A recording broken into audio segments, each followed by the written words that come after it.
ay rated SPG.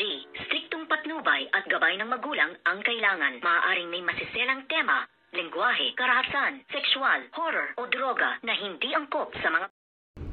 Good morning mga kachikas and welcome sa aking munting channel. Nang dahil nga sa nangyaring trahedya ay dito tuloy nagkaayos ang mag-asawang si Raymond at si Sherlyn, at dito nga ay nagkaunawaan at nagkapaliwanagan nga silang dalawa kung kaya't dito ngayon sa nangyari nga kay Raymond ay hindi nga ito maiwan-iwan nito ngang si Sherlyn para iligtas ang kanyang sarili, at mas pinili pa nga niyang samahan na nga lamang itong si Raymond dahil hindi niya kayang makita na nahihirapan nga ito sa kanyang kondisyon. At dito nga ay magugulat nga itong bruhang si Divina dahil nga sa trahedyang nangyari ay gulong-gulo na siya at hindi niya alam ang kanyang gagawin, dahil ang nasa isip nga niya ay si Raymond dahil nga daw sa dinami-dami ng kanyang mga tinapos na buhay ay bigla-bigla na lamang masisira ang kanyang mga plano dahil sa isang malaking trahedya. Ngayon nga ay naipit sa loob ng isang malaking building itong ang si Raymond at si Sherlyn,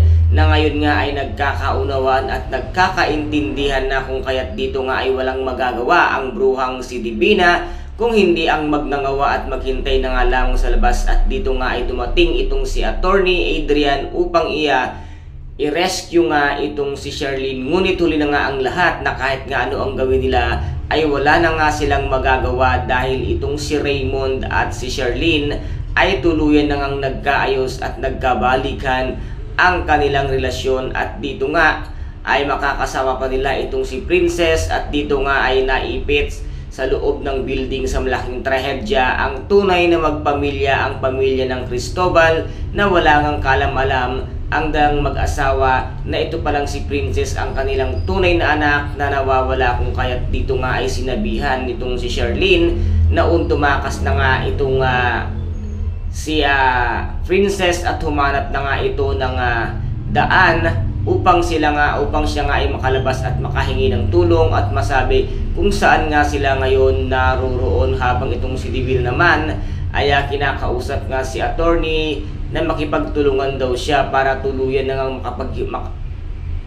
maghiwalay ang mag-asawa, at nang mapunta na nga ng tuluyan itong si Raymond dito nga kay Divina, at nang mapunta na rin kay Attorney Adrian itong ang si Sherlyn na patuloy pa rin ang kanyang paninira. Ngunit nagalit nga itong si attorney sa kanya na hindi niya nga daw yun kayang gawin, at siya lamang ay isang kliyente at attorney nitong ang si Sherlyn. Wala silang usapan at namamagitan nga sa kanila patungkol sa tinitibok ng puso nga nitong ang si Adrian, dahil nga si Raymond pa rin ang mahal nitong ang si Sherlyn. Kaya guys, napakarami po nating mga dapat abangan sa mga susunod na episode dito nga sa Prinsesa ng City Jail. Kung nagustuhan po ninyo ang aking videos for today, paki-subscribe na lamang po ng aking channel, paki-like and share para maging update kayo sa lahat ng gagawin kong videos. Maraming salamat po. Ingat, God bless and bye-bye!